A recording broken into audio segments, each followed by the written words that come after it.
So a lot of people commit a lot of different crimes for many different reasons.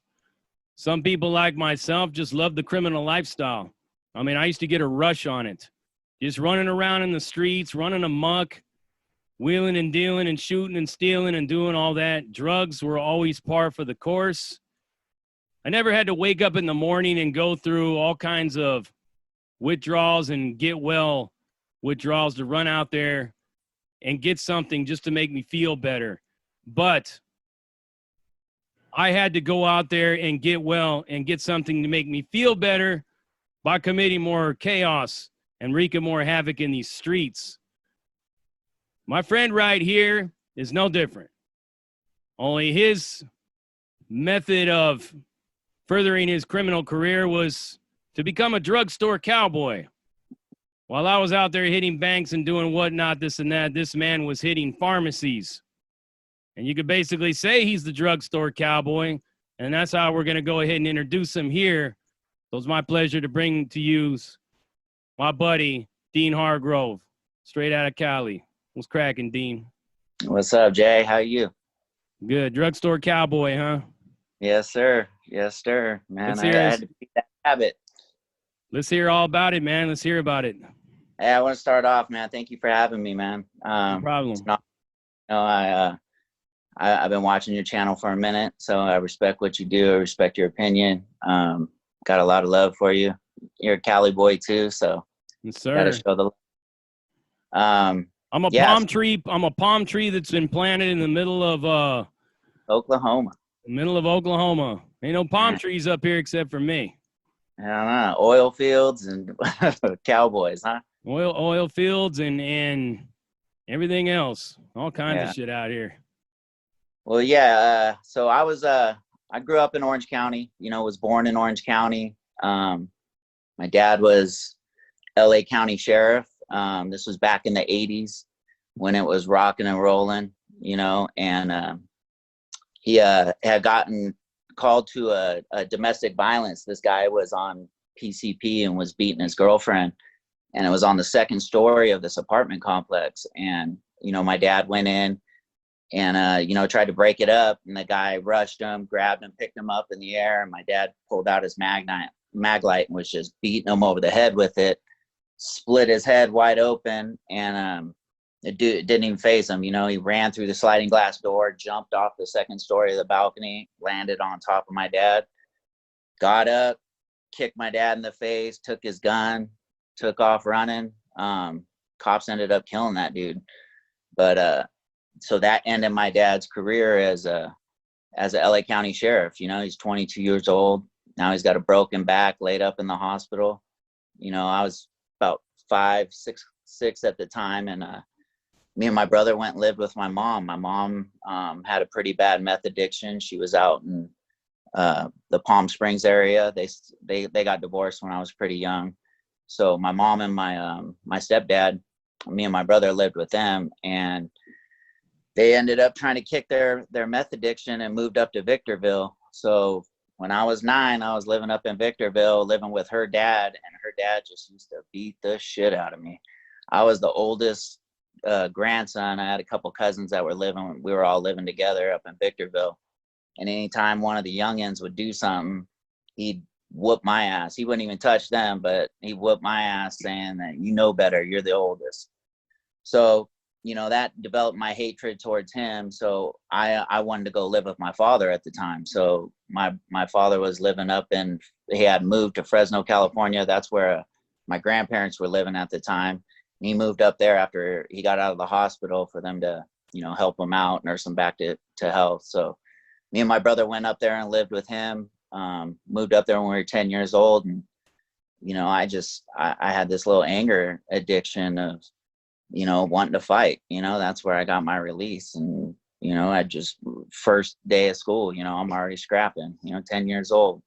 And that's pretty much all there was to do up there in, Fresno, Clovis, is fight, do drugs, and, get into trouble. And that's what we did. I always hung out with my friends because my dad was always, running around, being a womanizer at the time. And, you know, he had multiple marriages, and, you know, was checking himself in and out of hospitals, trying to get pills. And he would use that retired sheriff badge as kind of his in. And these doctors and these nurses would just bend over backwards, giving him, you know, morphine, Oxycontin, take home shit, you know. And, I remember the first time when he gave me a Vicodin. I was 16 years old and I was sick. I had the flu, and he had broken up a pill, put it in the bottom of I think it was NyQuil, and told me to take it. So I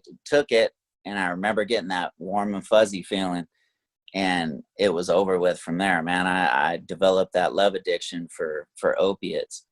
And, you know, from then on, man, I was going through his stash. You know, anytime he was gone, I was raiding his pills. Anytime I'd go out to parties with my buddies, the first place I'm hitting is the medicine cabinet, because I'm trying to find. This was kind of before, like, everyone really knew, like, Vicodin and, you know, the opiates, Norcos were really bad for you, or really addictive. And so people would leave them in their medicine cabinets or out on the counters and not trip, you know. And that was beneficial to me, you know, because I didn't care. Most people would leave you a couple, you know. I was that dirtbag that was stealing from you and then help you look for them, you know. Like, I was a straight junkie. Can't come across a lot of them kind of people. Yeah, that's what I was going to ask you, you know, if you were lifting your dad's pills. Oh, like, yeah, he knew, and he would even sit me down and be like, look, like, I know you're stealing them, but you need to check yourself. And I'd be like, oh yeah, you know, how are you going to tell me? Like, you got 3 full bottles out there, you know. Like, I'm taking a handful at a time. I would never steal all his, just because I knew, I don't know, from one addict to another, like, I didn't want to leave him high and dry. But, you know, I go to somebody else's house that I didn't know that didn't have a pill problem, I'm swiping all theirs. But so I was 19, you know, when we graduated. Well, I was 17 when we graduated high school, and I started running around with these guys that, you know, played sports. And there was a lake that was about 15 minutes away, and I had come across this pill bottle at a party, and one of my buddies was like, "Well, dude, instead of looking for pills and paying for pills, why don't you just try to call the pharmacy and act like you're the doctor?" And I was like, will that work? And he's like, give me that bottle. And he picked up the phone, called the pharmacy, and it worked, dude. Like, called in 50 pills. He called a refill in on this prescription. So we went and grabbed it. We were picking up a refill every other day that whole summer, and just going up to the lake. We were picking up so many pills that I'd forget, like, when I went in to pick up the last one. So I'd be like, oh, you know, it's your turn. No, it's your turn. You know, we had 4 or 5 buddies that were in our little crew, and they'd be like, no, I picked it up twice last week. It was John the week before, you know. So we were just popping them. But that's when I started to notice that when I didn't have them, I felt like shit. You know, before it was just, you know, I felt like it was recreational. I was having fun with it. You know, I could go without it. But this is when I started to realize, like, oh shit, I got a problem, you know. And so I remember the first time I got busted, I was with my girlfriend at the time, and I had called in a prescription, and it was at a big supermarket, and she took me down there. And I remember walking up to the pharmacy. I paid for it, and as soon as I'm walking out, a guy in plain clothes nabs me up, you know, put my hands behind my back, arrest me. He's from, I forget what agency he was from. It wasn't the DEA. It was some other kind of agency, but that was the first time I got busted, and they hit me with commercial burglary. I guess even though I paid for the pills, you know, and I'm walking out with them, they hit you with commercial burglary because I entered the store with the intent to commit a crime. I guess that's what they consider commercial burglary. So they took me down to Fresno County Jail, and that was my first jail stint. And I remember the first night I went in there, I was young, man. I was probably 21. I went in there, and I was, you know, trying to make friends. So I got super comfortable, was running my mouth about, you know, my family and what my dad did, and him being an ex-cop. And I remember these bulldogs had called me to the next day. They called me back into the bathroom. They had these showers that were back around the corner where everyone would go and fight. And I remember they called me back there, and I just went walking back there like a dumbass. I didn't know, and and dude, I remember just getting blindsided from the side, just blew my eye up, and I fell on the ground. They started booting me, and there's probably 10 white boys in there, and none of them jumped, none of them. And I didn't know they were supposed to at the time, but I found that out later, when people will start putting me up on game, like, hey dude, like we back each other up, but where have I heard that story before? Yeah, exactly. So I mean, I've developed a bad aggression towards bulldogs, like I just, after that, it was anytime I would go to county jail in Fresno, right? Even in the holding cell, I just walk in. Like, I remember you had said something about you just walk in and take off on them. I just walk in and take off on the first one, and they just take me to the hole.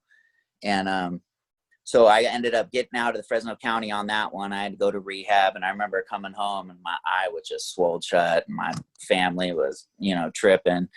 And they were just like, "Oh, this is the last time you're going to jail, right?" And I was thinking in my head, like, yeah, that ass whooping good enough to get me to stop doing drugs. This is going to be my career, so I need to sharpen up. So so I ended up keep doing the prescriptions. I was calling in fake scripts, and that's when I got introduced to Oxycontin. And Oxycontin was that high that was 10 times better than the pills, and I had a connection that this dude's dad had cancer, and he had a bad back and everything, and they had given him, it was way back in the day, they had these 160 milligram Oxycontins. I'd never seen them before, but I was getting them for $20. And then I got introduced to the needle by my father. He's the first one that, gave me a shot of morphine, and, and then I kind of just taught myself how to use a needle. And that's when I got into start slamming cocaine, and I had a warrant out for my arrest. So when I was 22, that's when I took off down to Orange County. I figured there are a lot more pharmacies I could, because I had already burnt the spot in Fresno, man. It's not the biggest town in the world. So I had already, every pharmacy knew me. Most of the cops in town knew me. I've been to jail multiple times. And when I came down to Orange County, I had gotten a hold of a prescription pad from a doctor. And it was back when they just had the little single piece of paper. It wasn't like wasn't a triplicate, how they have right now, if it's with the golden rod and the pink copy and all that. Yeah.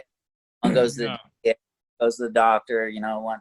No. So just a little piece of paper. So I took it to Kinko's, and I whited out the phone number, and then I made a copy. And then they had a couple little black pieces around where you could see where I whited it out, and then I whited that out, made a copy until the number wasn't there anymore. And then I took my girlfriend at the time, her cell phone number, and I typed it out perfectly and set it over where the phone number was, and then made a copy, and then just kept making copies until I got every little blemish, and it just looked legit. And I learned how to write prescriptions, man. And I was writing 100 Vicodin a day, 100 Xanax. This was anytime I had gotten busted before calling in the scripts, every time it was because I would go out of like the Vicodin range. I would call them in for Norcos or call them in for Oxycontin or something, and I get busted. It was like those. So in my head, I had that, the stronger pills raise the red flag. So if I just stay in my lane and just write it for, the 5-500s, the 7.5-750s, we call them 500s and 750s back in the day, or we call them Victor. Anytime my buddy would call and be like, "Oh, what are you doing?" "Oh, I'm chilling with Victor." You knew that was he was holding. So I learned how to write these scripts, and I ended up, there's a bunch of little, Huntington Beach, Westminster, Garden Grove.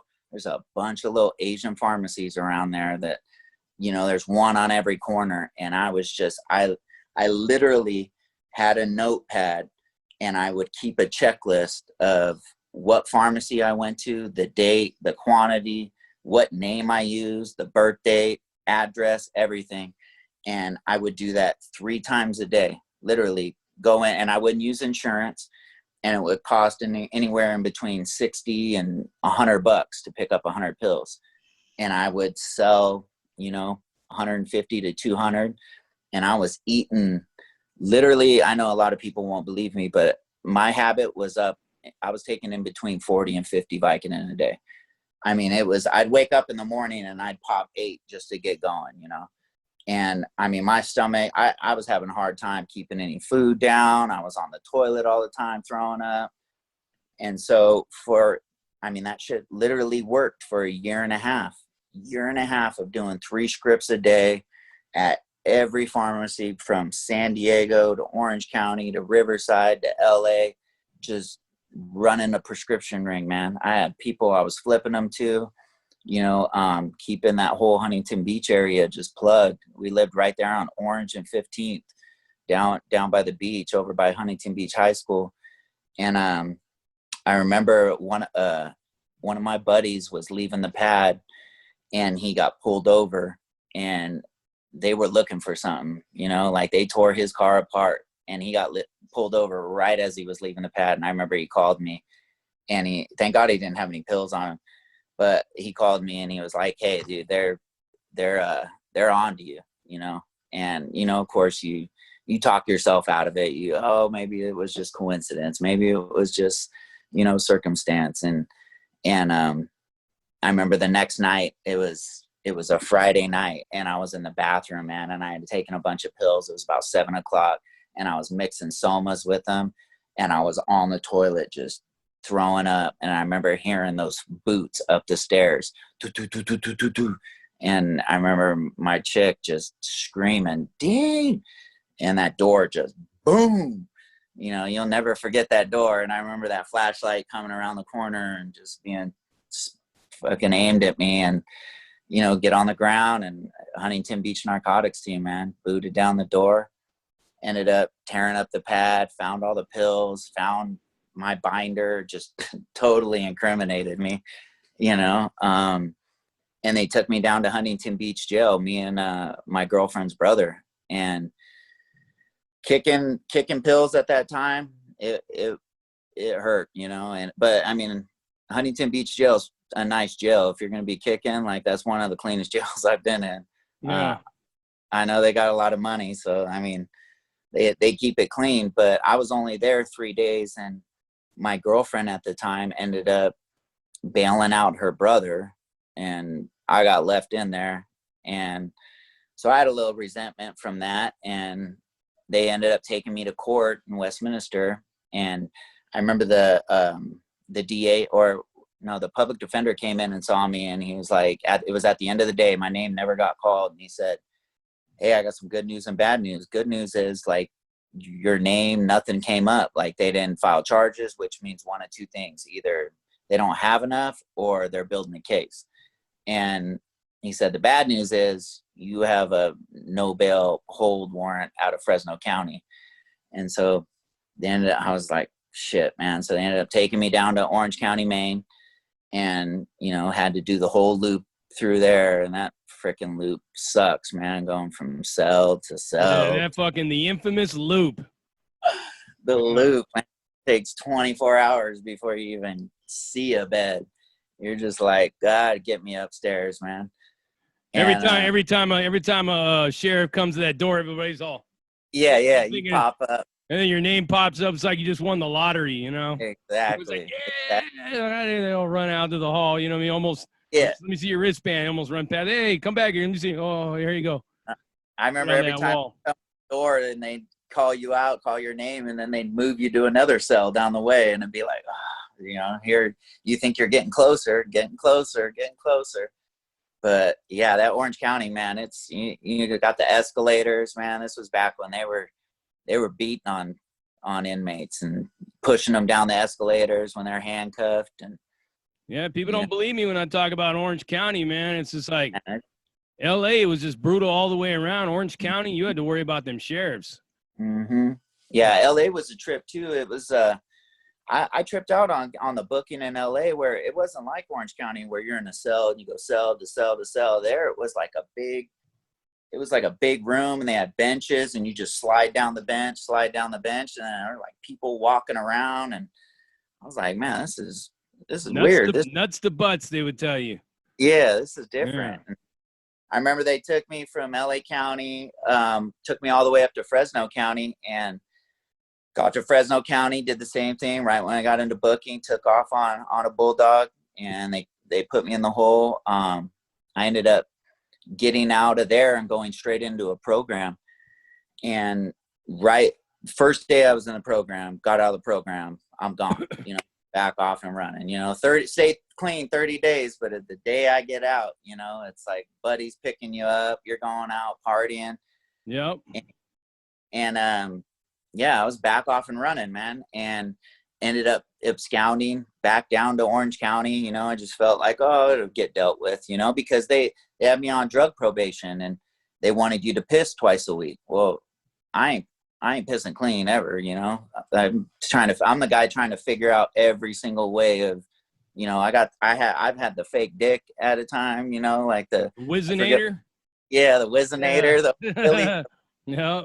Yeah, you got to keep the pee warm, and then it's got the tube that comes out, and hoping they don't really look at it. But yeah, so I've used that. I've used the bags. I mean, all of it. But this time I just went on the run again, man. I went back down to Orange County, and this is when I had already burnt up the prescription pads, and they were just starting to transition into triplicates, and it was getting harder. So these little Asian mom and pop pharmacies that I would be taking these scripts into, I got my brother came over to the pad, and he had given me an airsoft gun, but this thing looked real as hell. And I remember I'd run into these pharmacies and just lay everybody down, and I just felt like the element of surprise would scare the shit out of these little old Asians. And it kind of, looking back, it was kind of fucked up, but I had a drug addiction to fill, and I'd lay them down, and I just have a backpack, and they'd just be filling up the backpack. And then I got busted again. Thank God I didn't get busted for robbing any pharmacies, but I got busted for possession. And that's when I ended up going into the Phoenix house. And, the Phoenix house was, I mean, how it is. You go into a co-ed, rehab, and everybody's hooking up with everybody, and there's drama, and it's like high school all over again, man. People getting high, and yeah, that old Phoenix house, man, was rocking and rolling. It was one big party. But I remember I was laying on my rack, and they had these big dorms, and I was laying on my rack, and one of the counselors came in and called me, and they called me up to the front. And I remember walking up there, and the first thought I had was like, oh shit, I'm in trouble. And I ended up walking up to the front, and this room that they had, it was like a day room almost, where, everybody play cards or watch TV. Well, they had both doors closed on it, and they never had that.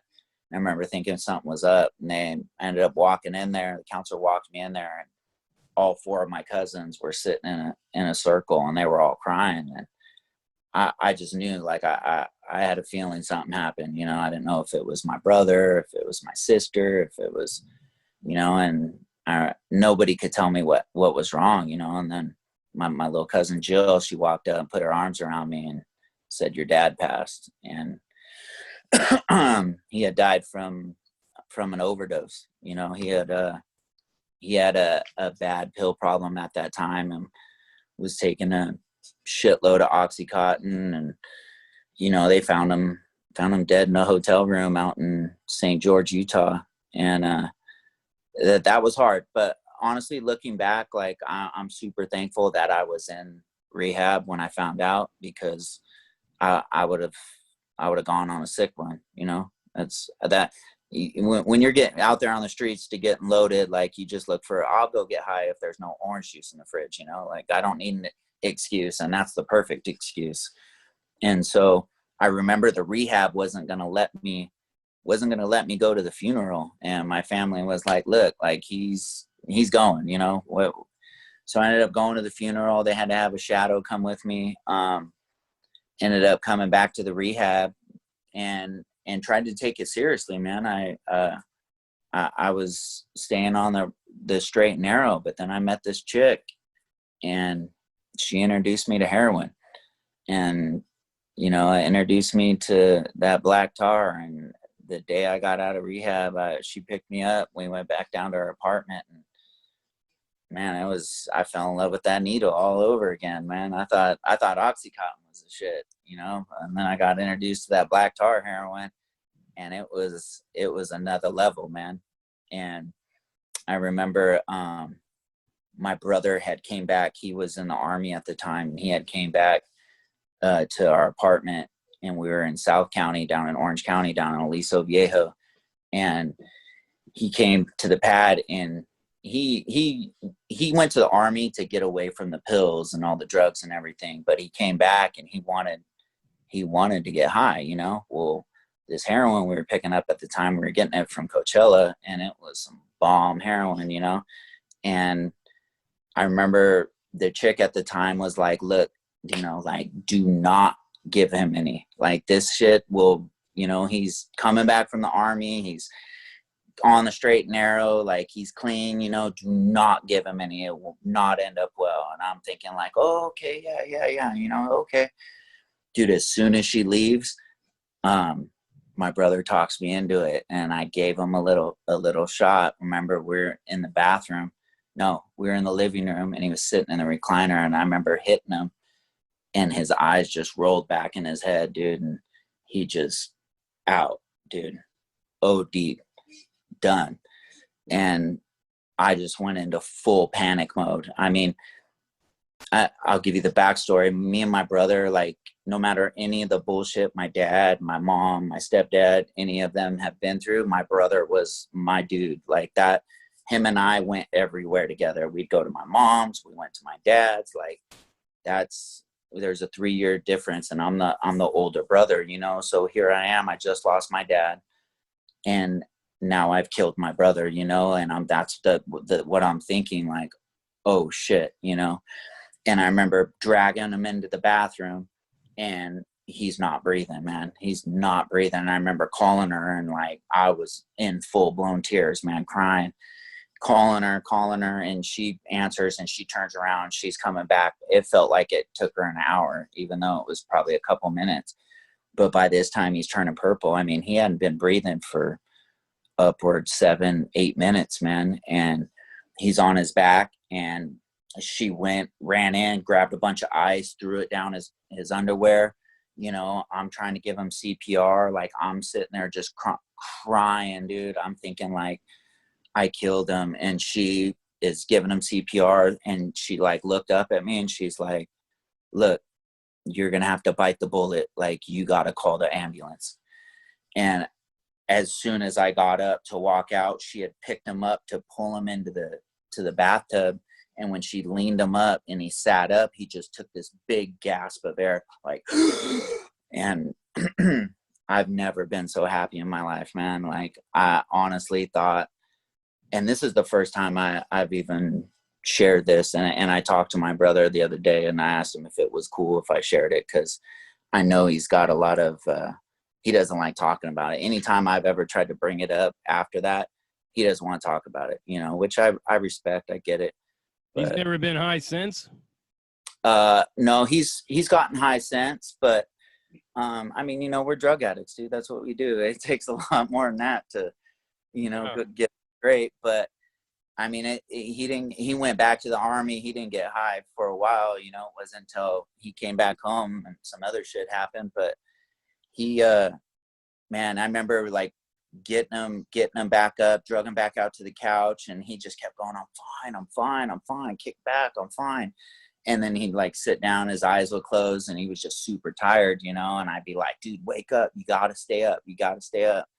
But I remember thinking like, man, dude, what are you doing? Like, this has got to be your rock bottom, and it wasn't. I thought losing my dad, like almost killing my brother, all this shit was my rock bottom, but it wasn't. Your brother goes back to the Army, like you it's easy to forget, you know. It's like getting drunk and be throwing up on the toilet, and you're like, oh, I promise I'll never drink again, you know, I'm never gonna do this. And then next weekend comes and you're doing it, you know. And that's how it was, man. I was right back into the addiction. That's how powerful it was.